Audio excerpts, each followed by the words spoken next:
Recordemos que estamos en el capítulo 23 de San Lucas, la parte final.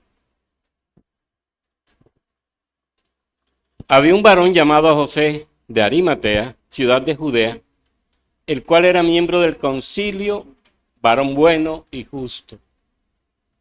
Este que también esperaba el reino de Dios y no había consentido en el acuerdo ni en los hechos de ellos, fue a Pilato y pidió el cuerpo de Jesús.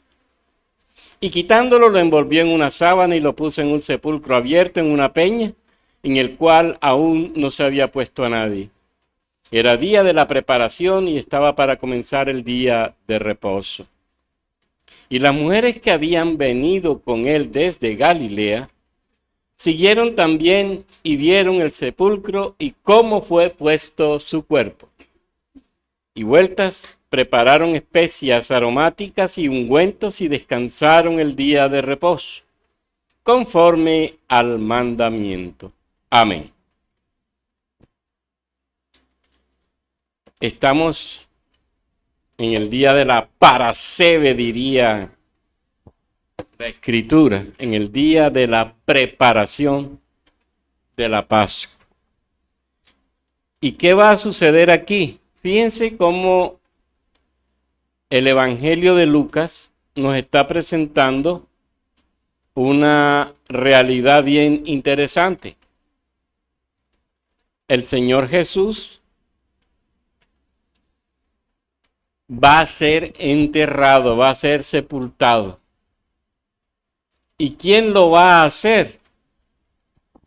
Un hombre que no estaba en los planes de nadie, solo en los planes de Dios.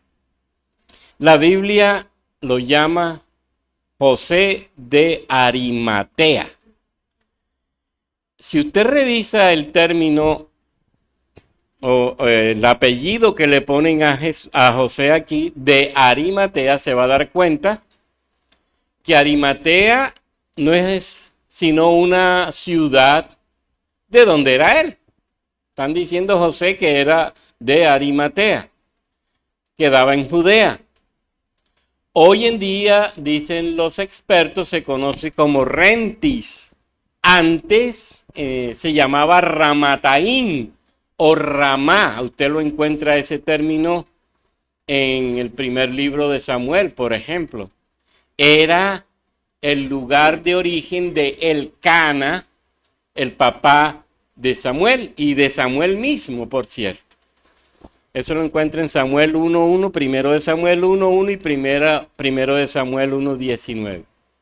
Otra característica que nos muestran de José de Arimatea es que pertenecía al Sanedrín o al concilio de Jerusalén. Seguro que era un hombre muy rico y seguro que era muy amigo de Nicodemo, otro hombre muy rico que pertenecía al grupo de los arcontes que hacían parte del Sanedrín. Ahora, los evangelios aclaran que este hombre era seguidor de Jesús, era discípulo, dice el texto. Lo menciona Mateo, por cierto, pero un discípulo en secreto, dice el texto. Si usted mira al Sanedrín y ve esta situación de José, seguro que si lo hubieran descubierto, la sanción era expulsión del Sanedrín y perdería, como era lógico, la dignidad de ser miembro de ese cuerpo legislativo judío y, lógicamente, la ridiculización social. A Nicodemo le hubiera pasado igual. Acuérdense que buscó a Jesús de noche por miedo a los judíos. Dice el texto, probablemente. Aunque los comentaristas dicen que los términos que usan los evangelios, tanto para Nicodemo, inclusive para José, era miedo realmente, miedo físico, miedo puro. Era verdadero miedo. De este José de Arimatea, el evangelio también nos presenta unas cualidades. Dice el texto, varón bueno. Es decir, que poseía una aptitud, una capacidad para hacer el bien y lo hacía. Dice el término que implicaba el término bueno implicaba entender que José de Arimatea era un hombre responsable en su vida, decidido, valiente en sus acciones, como soldado en la batalla. El término, si lo pueden revisar, se encontrarán con eso. Caballero, moralmente cuidadoso al actuar. Y agrega Lucas y los demás evangelios que era justo. Es decir, un hombre que encarnaba la generosidad y entrega a los demás sin esperar nada de ellos. Decir que era justo era pensar en que este señor era una persona que anteponía los intereses de los demás antes que los suyos propios y no propagaba, no anunciaba lo que hacía.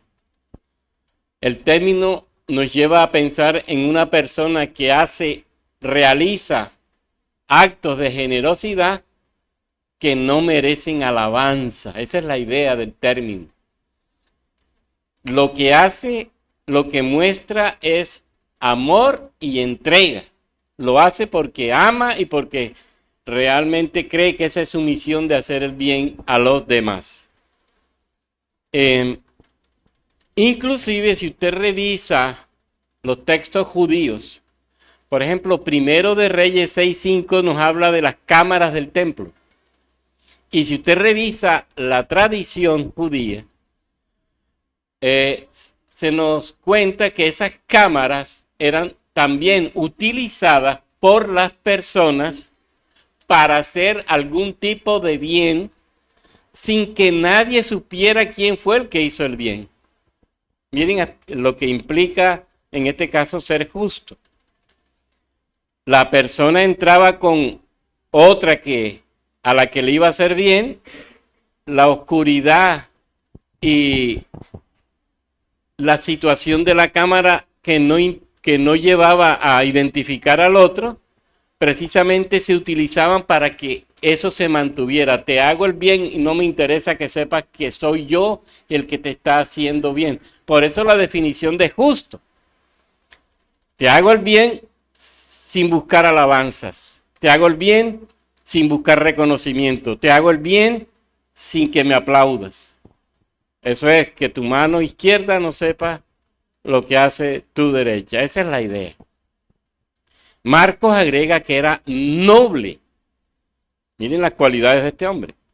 Una persona honorable, prominente en el Sanedrín, un hombre piadoso, que se reconocía por su espiritualidad, se le respetaba y valoraba y que era de autoridad. Y además dice el Evangelio que José esperaba el reino de Dios, es decir, confiaba en que un día Dios establecería su reinado al final de los tiempos sobre los hombres y todos disfrutarían por fin del reino eterno. Más o menos un bosquejo general de quién era este José de Arimatea.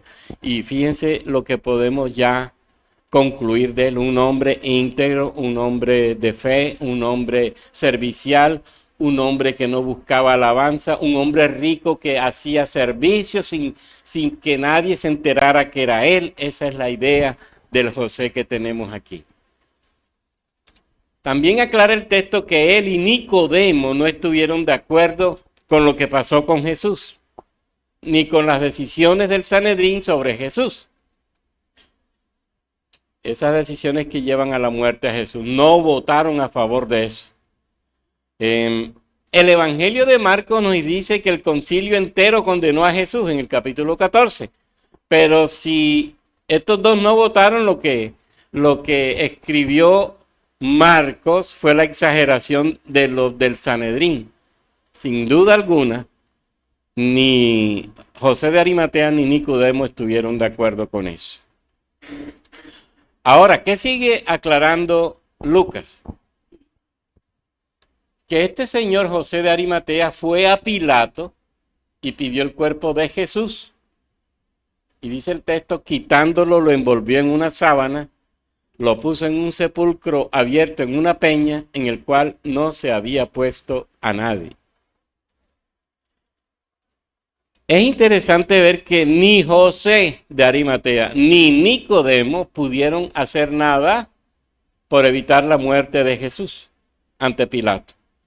Y todo el proceso de la crucifixión se llevó a cabo sin retraso. Ya sabemos por la historia que morir crucificado era de las peores formas de morir. Usted lee los escritores y todos dicen lo mismo. La muerte por crucifixión es la forma de castigo más cruel jamás concebida por humanos. Desde Flavio Josefo para acá usted va a encontrar frases como era la más miserable y la más desgraciada de todas las maneras de morir. Era una forma de morir terrible, insoportable. Dicen otros, Cicerón dice, la muerte por crucifixión era el castigo más cruel y repulsivo de todos, la manera más dura y cruel de acabar con la vida de un renegado o de un rebelde. Y fíjense que en la muerte de Jesús ahí estaban José y Nicodemo. Fueron testigos de esa crucifixión. Es interesante porque los que andaban con Jesús huyeron, los 12, lo dejaron solo. Y los que eran judíos y que se esperaba no estuvieran allí son los que están. Estos dos amigos de Jesús y hermanos en la fe, yo me imagino que vieron a Jesús en la cruz. Verían a Jesús como estaba, como dice Isaías, como se asombraron de ti muchos, de tal manera que fue desfigurado tu rostro de los hombres, tu parecer, dice Isaías 52. ¿Cómo quedaría la cara de Jesús hecha nada? Y estos hombres ahí estaban viendo a Jesús con su rostro destruido. El Señor, Hijo de Dios, irreconocible debido a los golpes, a los maltratos, su cara deshecha, con heridas por todo el cuerpo, hinchado, ensangrentado, heridas abiertas, brazos en la cruz, su espalda molida. Es decir, están viendo a uno que está dando su vida por ellos, que está hecho nada. No se reconocía al Hijo de Dios. Todo su ser bañado en sangre. Y está sufriendo la muerte que nosotros merecíamos. Esa muerte vicaria es la que está experimentando Jesús. Están viendo a un Jesús medio cubierto en sus partes íntimas. Si usted lee la historia, la mayoría de los escritores dicen que realmente Jesús murió desnudo. La desnudez del crucificado, dicen ellos, debía ser evidente.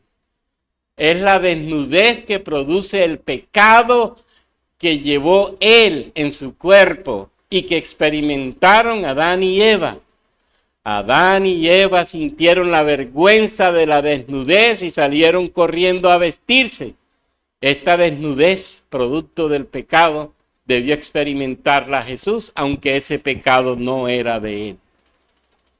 Jesús muriendo desnudo, sufriendo la vergüenza de la desnudez por nosotros. Lea, por ejemplo, a Melitón de Sardes, a Eusebio de Cesarea, a Ambrosio, Suetonio. Todos dicen Jesús murió desnudo. La causa, la desnudez que genera el pecado. Inclusive, el Tratado del Sanedrín, que hace parte del Talmud, también dirá lo mismo. Todo crucificado debe morir desnudo. Hay otros autores que dicen que murió con ese... cubriendo sus partes íntimas. Como por ejemplo San Jerónimo. San Jerónimo dice no. Y eso es lo que dice también la Biblia. A Jesús lo azotaron desnudo. Desnudo. Y después le ponen la ropa y lo llevan al Calvario. Y otros textos extrabíblicos también anotan que Jesús murió desnudo. Así que es entendible. Y aquí es donde uno dice, caramba, realmente la vergüenza que sufrió Jesús por nosotros fue terrible. no solamente sufrió por el castigo, por el pecado, azotes, golpes, salivazos, insultos, agresiones, piedras, de todo. Y fuera de eso, desnudo. Y desnudo en la peor forma y en la peor y con el peor de los métodos, crucifixión. ¿Hasta dónde llegó Jesús? A humillarse. ¿Hasta dónde llegó Jesús? A ser avergonzado por culpa de nuestro pecado. Nació desnudo y murió desnudo. Es como si aquí pudiéramos decir lo que Job dijo y lo que Pablo dijo. Nada hemos traído a este mundo y sin nada nos iremos. No olvidemos la desnudez de Jesús. Muestra cuán malo, cuán perverso es el pecado. Por la perversión de nuestro pecado fue que Jesús murió como murió. Sufriendo los terribles golpes, los terribles azotes, las terribles heridas, la terrible corona de espinas, el terrible lanzazo. Y fuera de eso, desnudo por culpa de nuestro pecado. ¿Hasta dónde somos conscientes nosotros del pecado que cometemos? Y hasta dónde nosotros somos conscientes de lo que ese pecado significó en ese momento y que ya es hora de dejar el pecado, porque es como si estuviéramos crucificando a Jesús todos los días. Porque si yo peco, caramba, ¿qué pensará Jesús de mí? Fue humillado, denigrado, desnudado, tratado como el hombre más vil, avergonzado por culpa nuestra. Y allí estaban José y Nicodemo viéndolo. Yo me imagino que José y Nicodemo estarían oyendo cada palabra que Jesús dijo en la cruz. Lo verían pasado ahí con lanza, ya muerto, sin quebrarle un hueso. A él no se le aplica lo que los romanos decían crurifragium, es decir, no le partieron ni un hueso. La muerte de Jesús fue experimentada, la vieron ellos de cerca. Y no solamente eso, yo me imagino a José y Nicodemo viendo aquel lugar oscuro, las nubes, y sentirían aquel fuerte terremoto. Y seguro que oyeron el gran griterío de la gente y vieron las personas que resucitaron, que se levantaron de sus tumbas. Con eso estaba diciéndonos el Padre, la muerte ha sido vencida. Y en esos dos solo había un pensamiento: no lo vamos a dejar ahí. Lo amaron tanto que dijeron: no lo vamos a dejar ahí, hay que enterrarlo. Porque lo otro era eso. Si Jesús fue crucificado, sería echado en la fosa común donde se tiran aquellos desgraciados del pueblo. Allí iría Jesús, a una fosa común. ¿Por qué harían eso? Había un principio que los romanos llamaban damnatio memoria. Hay que tirarlo con todos y que desaparezca no solamente su cuerpo, sino que desaparezca de la memoria de los hombres. Ellos no merecen recordarse. Tirarlo con los demás allí en una fosa común es decirle: te vamos a olvidar para siempre. Eso es la damnatio memoria. Tú no mereces ser recordado porque tú fuiste un perverso que se fue contra nosotros. Miren, hasta eso iba a experimentar Jesús si Nicodemo y José de Arimatea no hacen algo. Flavio Josefo escribe que había un lugar fuera de las murallas de Jerusalén para precisamente tirar a esos rechazados sociales, a esos criminales. También lo repite la Mishnah. ¿Y qué le pasaría a aquellos dos malhechores que murieron con Jesús? seguramente los tiraron ahí.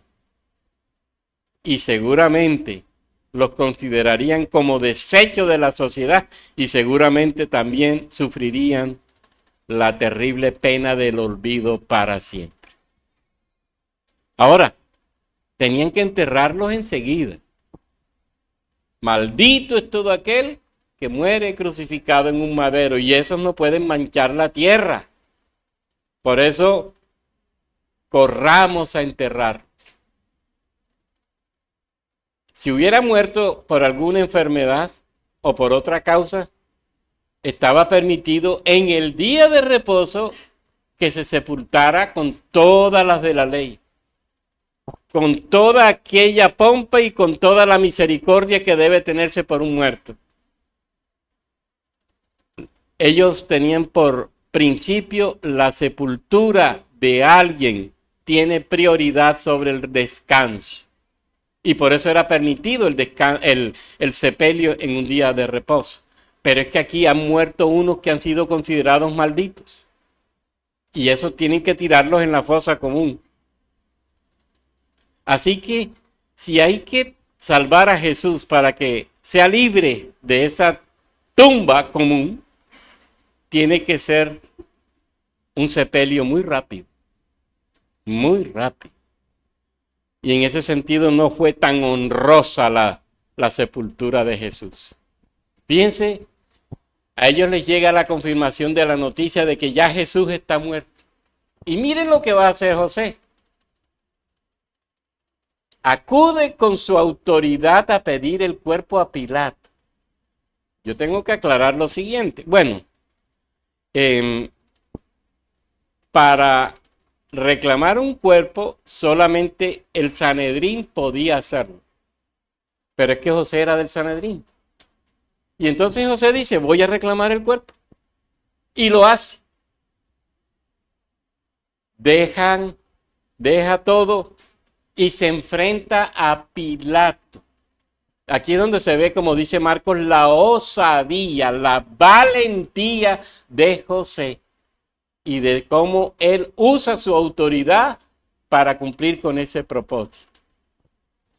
Pide audiencia a Pilatos en el pretorio. Ya está avanzada la tarde y lo reciben. Póngase usted a pensar, este hombre tenía autoridad entonces, porque están en reposo y pide audiencia a Pilato y Pilato se la da. Debía tener poder, debía tener autoridad. Y lo otro, este hombre siendo miembro del Sanedrín, a él no le importa contaminarse en el pretorio. ¿Se acuerdan? Antes los religiosos judíos van donde Pilatos y Pilatos les dice, entren. Y dice, no nos podemos contaminar, nos quedamos afuera porque después no podemos participar de la Pascua. ¿Se acuerdan? Para José de Arimatea eso no le interesa nada. Simplemente entra. No teme contaminarse como los religiosos que visitaron antes al gobernador romano. No pasan precisamente para no hacerse impuros y así poder celebrar el reposo. Acuérdense que Números 19 decía que eso no se podía hacer. Estaba prohibido. Y menos si es día de reposo. Y José les pide el cuerpo a Pilato. Pero, ¿saben qué es lo paradójico? Más adelante, Mateo nos va a decir, en el capítulo 27, que esos religiosos judíos van donde Pilato, le piden audiencia y entran al pretorio. Miren la inmoral conducta de estos hombres. ¿Y por qué piden audiencia a Pilato y ellos entran al pretorio y no les da temor ser contaminados? Mira, Señor, estos dijeron que Él resucitaría. Miren por dónde van. ¿Por qué no le pones una guardia al sepulcro? Porque pueden robarse el cuerpo y van a decir que Él resucitó. A ellos no les importa ahora que se contaminen. A ellos les importa proteger la tradición judía y evitar que se cumpla aquello de que Jesús resucitó según su pensamiento, y no importa, entramos al pretorio y aunque nos contaminemos hay que decírselo a Pilato, para que eso no pase. Sinvergüenzas, perversos, así somos los hombres. Y José de Arimatea, repito, no tuvo temor de contaminarse en el pretorio ni con el cuerpo de Jesús siquiera. Pide a Pilato el cuerpo del Señor, le dan el permiso y José va a hacer su tarea. Si usted lee Hechos 13, del 27 en adelante, ahí está precisamente una aclaración. Los habitantes de Jerusalén y sus gobernantes, no conociendo a Jesús ni las palabras de los profetas que se leen todos los días de reposo, las cumplieron al condenarle. Y sin hallar en él causa digna de muerte, pidieron a Pilato que se le matase. Y habiendo cumplido todas las cosas que de él estaban escritas, quitándolo del madero, lo pusieron en el sepulcro. Es decir, el Sanedrín podía hacer eso. Pero aquí hay un miembro del Sanedrín que lo hizo. Y lo hizo sin miedo. Ahí es donde José está diciendo, me importa el Sanedrín, me importa la fe judía, me importa que digan lo que digan, yo voy a bajar a Jesús y le voy a dar una sepultura digna. Aquel procurador recibe la certificación de la muerte de Jesús. Acuérdense que en aquel tiempo los romanos tenían a uno que se llamaba executor mortis, es decir, el encargado de ver la muerte y generar la muerte. Estos hombres, dice la tradición romana, eran expertos para ver que alguien ya está muerto. ¿Y a quién llama Pilato? A ese centurión que tenía ese papel. Oye, ven acá, ¿ya murió? Sí, señor, ya murió. Le pasó el costado con la lanza, botó sangre y agua. ¿Ya murió? Sí, está muerto. Le asegura la muerte de Jesús a Pilato y Pilato entonces, repito, le da permiso a José para que se lo lleve. ¿Por qué Pilato da el permiso? ¿Por consideración al muerto? No, para no tener problema con los judíos. Si los judíos están pidiendo el cadáver, pues que se lo lleve. José de Arimatea, repito, entonces ya no teme el escarnio de los religiosos del Sanedrín, ya no le importan los intereses de la fe judía, ahora está decidido por Cristo y decidido por testificar de Cristo. ¿Qué pasó con José? No sabemos si lo sancionaron. De pronto lo reprendieron, de pronto lo inhabilitaron para participar en la Pascua, o simplemente lo echaron del Sanedrín. O lo consideraron inmundo por bajar un cuerpo muerto. Porque eso sí era prohibido, no tocar un muerto. Algo pasó con José, no se sabe, la Biblia no lo dice. Pero sí es seguro de que pudo sufrir alguna sentencia, algún castigo de ese Sanedrín que nunca hubiera apoyado aquella actitud de José. Y José y Nicodemo estuvieron dispuestos a pagar el precio de su actuación en favor de Jesús. A ellos no les importó eso. Por Jesús vale la pena que me hagan lo que me hagan, pero hay que enterrarlo. Y realmente estuvieron, repito, dispuestos a pagar el precio siendo testigos de Jesús en medio de aquella sociedad que rechazó al Señor. Y aquí ya tendríamos que preguntarnos, ¿verdad? ¿Estamos nosotros siempre dispuestos a arriesgarnos por Jesús, pase lo que pase? ¿Qué nos detiene para no arriesgarnos con Jesús? ¿Sentimos miedo? ¿Nos embarga el temor? ¿La inseguridad? ¿Qué pasaría con nosotros? ¿Qué pasaría? ¿Y qué vemos en José y Nicodemo? Dos personas leales a Jesús, fieles a Jesús, valientes en Jesús, llenos de amor por Jesús, que reclaman el cadáver para enterrar. Pase lo que pase. El texto termina diciendo, y quitándolo, lo envolvió en una sábana y lo puso en un sepulcro abierto en una peña, en el cual no se había puesto a nadie. El Evangelio de Marcos dice que compró un lienzo de lino fino y lo envolvió en él y lo puso en un sepulcro nuevo cavado en una roca. Sepulcros nuevos cavados en rocas. ¿Sí han escuchado la palabra cenotafio? ¿Qué es un cenotafio? Los sepulcros que se preparan para un futuro muerto importante. ¿Se acuerdan de las pirámides de Egipto? Eran cenotafios. Las construyeron para tenerlas como sepulcros de los faraones. Y usted va a encontrar en la historia muchos cenotafios. Herodes el Grande tenía un cenotafio.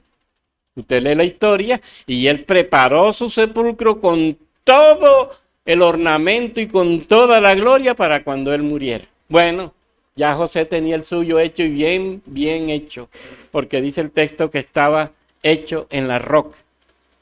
Cenotafio literalmente es una tumba vacía preparada, lista para enterrar a alguien que merece reconocimiento. Propiedad de José de Arimatea, allí va a ser puesto Jesús. Lógicamente, antes de enterrarlo, el cadáver debía ser lavado, limpiado, ungido y puesto en esa sábana de lino fino, porque un muerto jamás se enterraba desnudo. Debían ungirlo con mirra y aloe para prevenir los malos olores y la putrefacción rápida, pero parece que esto no se llegó a dar plenamente con Jesús. Ya estaba casi el día de reposo encima. Dice el texto, lo envolvieron. Yo me imagino, como dicen los historiadores, que medio lo limpiaron, lo envolvieron en la sábana y lo metieron. Por eso las mujeres van al día siguiente a ungirlo, ya cuando todo ha pasado. Mire todo lo que ha pasado aquí, como todo lo que ha sucedido. Aquel mismo día, dice Marcos, que José compró esa sábana de lino fino. En la fiesta de los ácimos, José comprando sábana. Eso está prohibido por la ley. Miren hasta dónde llega José. Rompe todos los principios que estaban establecidos. No me interesa. Voy a buscar la sábana y tiene que ser de lino de buena calidad porque voy a enterrar al maestro. Y lo logra. Y procede con Nicodemo. Y póngase usted a pensar la cantidad que tenían de mirra y aloe. Si usted lee los comentaristas, usted va a encontrar, de acuerdo a la calidad, un precio que es altísimo. Es decir, Nicodemo se gastó una cantidad grande de dinero comprando esos 100 kilos de mirra y aloe. Miren la conciencia que tenían estos hombres de servir a Cristo y de dar todo por Cristo. A uno que no le importa comprar la sábana de lino en reposo y al otro no le importa gastar lo que sea por ungir a Cristo. Miren el amor que le tenían y miren el amor para hacer todo bien, para gloria de Cristo. Y lo otro es que dice que lo colocan en un sepulcro nuevo, tallado en la roca, y dice además, hicieron rodar una gran piedra hacia la entrada del sepulcro. Mateo 27 y Marcos 15. Una gran piedra. Este sepulcro realmente era de un hombre rico y debió ser un sepulcro muy bonito. Y no solamente eso, sino que Juan puntualiza que en el sitio donde Jesús fue puesto había un jardín, un huerto. En ese huerto, precisamente, repito, estaba ese sepulcro nuevo donde nadie había sido puesto todavía. Miren el entierro de Jesús. Y miren la conciencia de estos hombres por dar a Jesús un entierro digno. una sepultura digna. Jesús puesto en un sepulcro de persona rica. Ahora, normalmente, dice la tradición judía, que esos cenotafios estaban lejos, fuera de la ciudad. Este dice que estaba ahí cerca de donde Jesús muere. Es decir, que el trayecto no fue tan largo para pasar a Jesús de la cruz al sepulcro. Y lo otro es que esa gran piedra,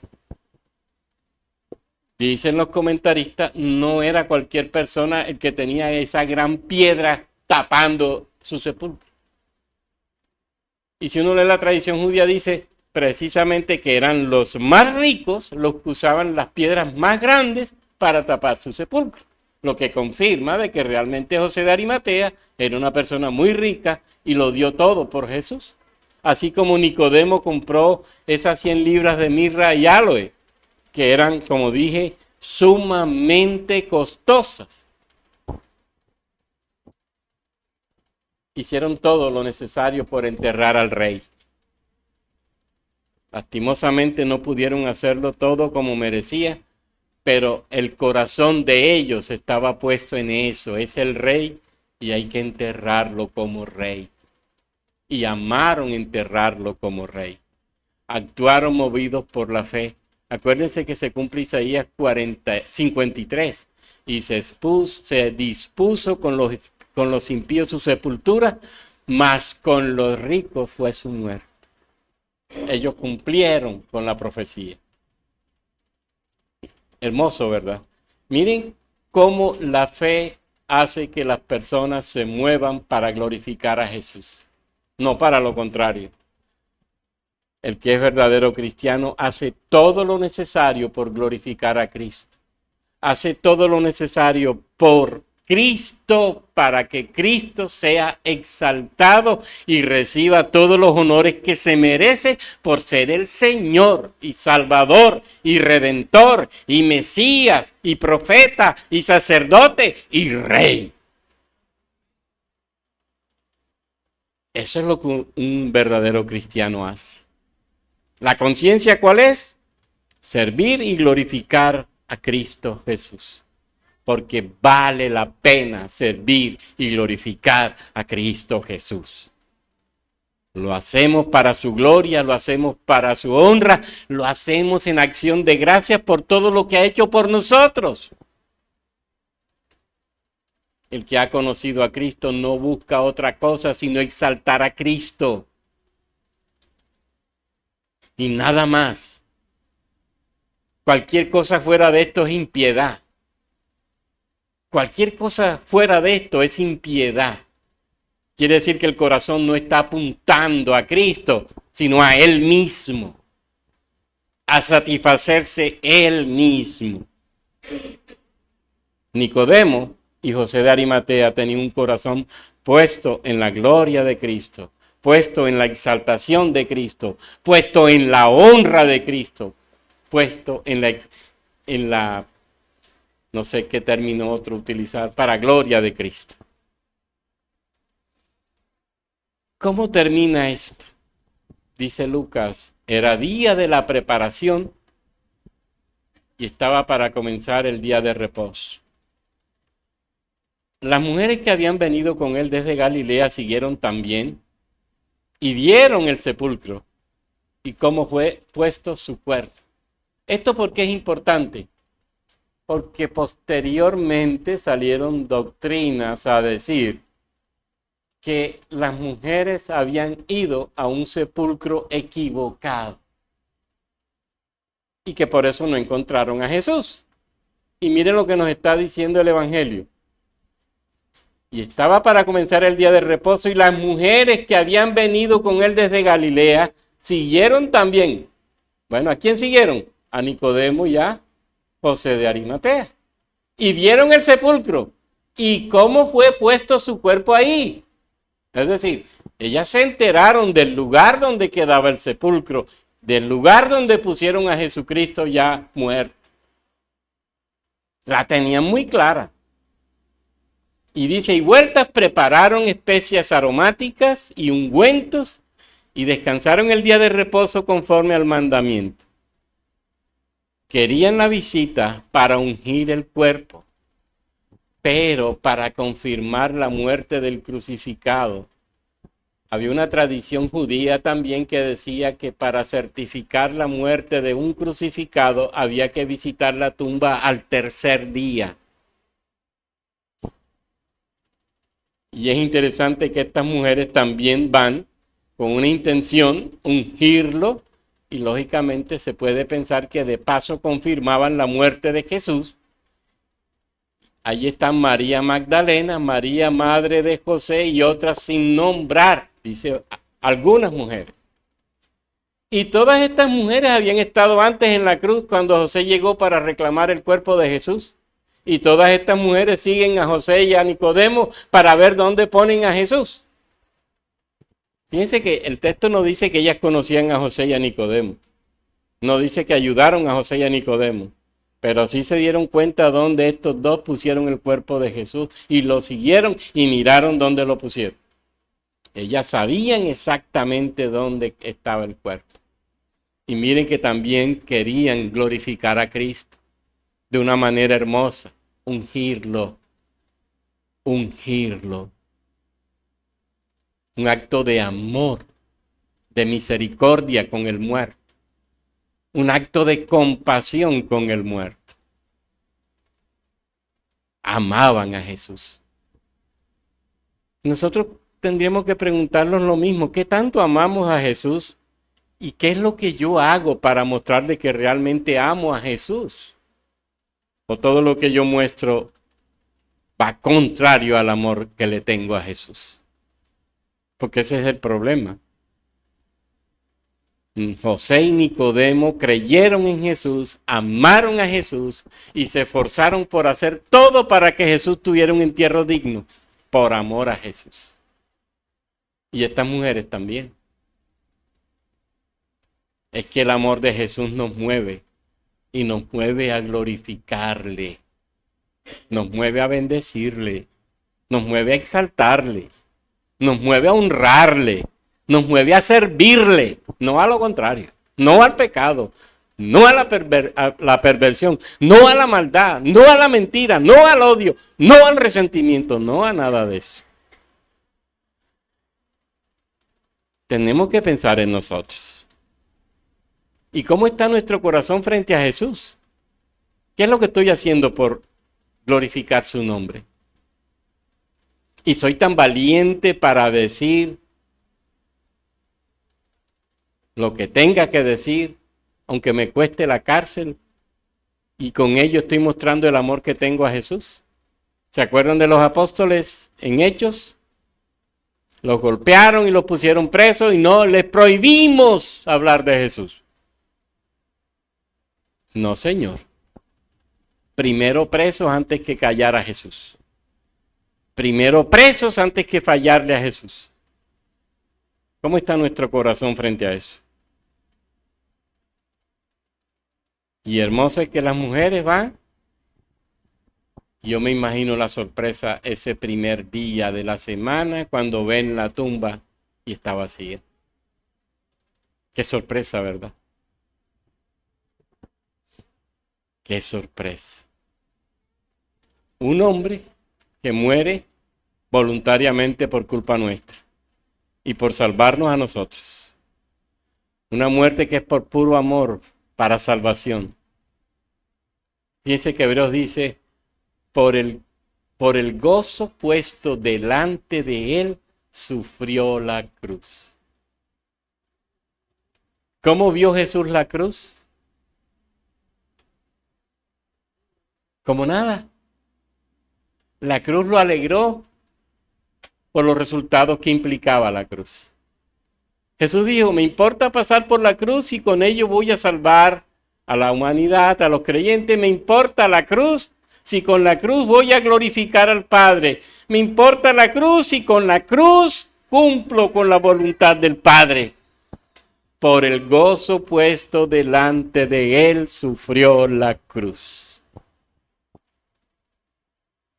¿Qué podemos decir nosotros? Muere voluntariamente. Y una muerte por gracia y misericordia y amor.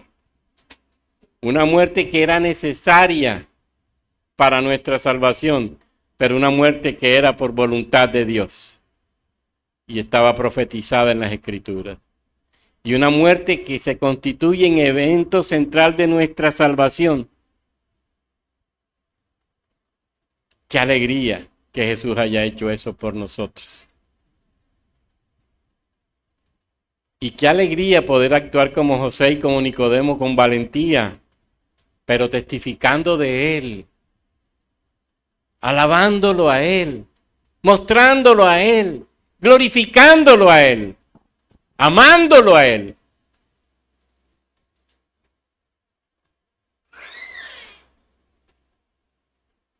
Eso sí es hermoso y grande. Así que, hermanos, este texto precisamente impacta es por eso, por la valentía de dos hombres que les importa sufrir cualquier castigo con tal de hacer lo que tienen que hacer para glorificar a Cristo. No les importó.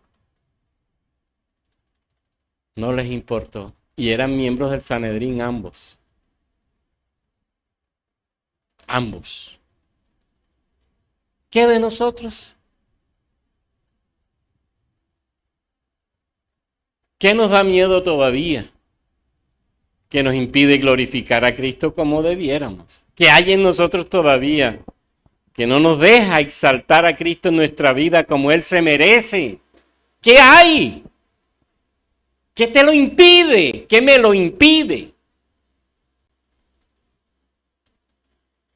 Y ahí es donde tenemos que amarrarnos bien los pantalones y tomar la gran decisión. Me importa que me suceda lo que me suceda por glorificar a Cristo, por servir a Cristo, por amar a Cristo, por predicar a Cristo, por proclamar a Cristo.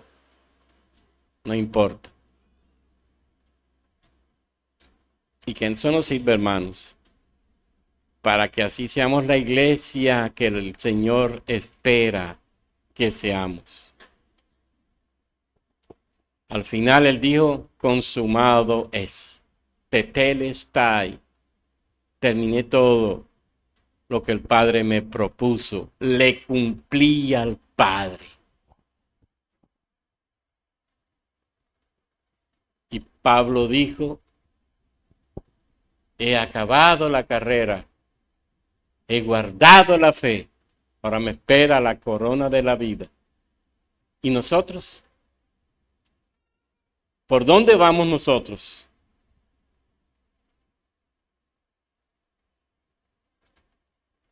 ¿En qué tramo de la carrera estamos? ¿Apenas comenzando? ¿O vamos adelantados?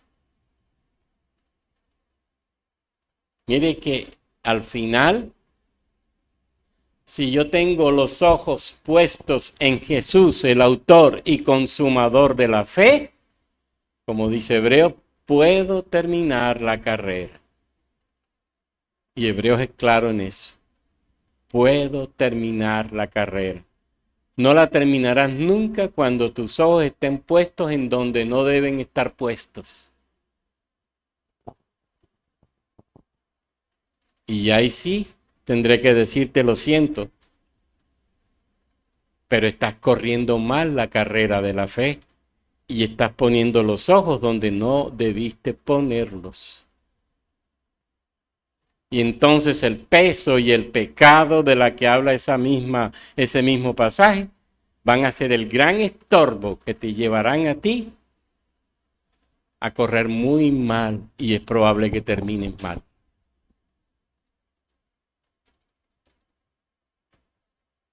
Que sea el Señor mismo mostrándonos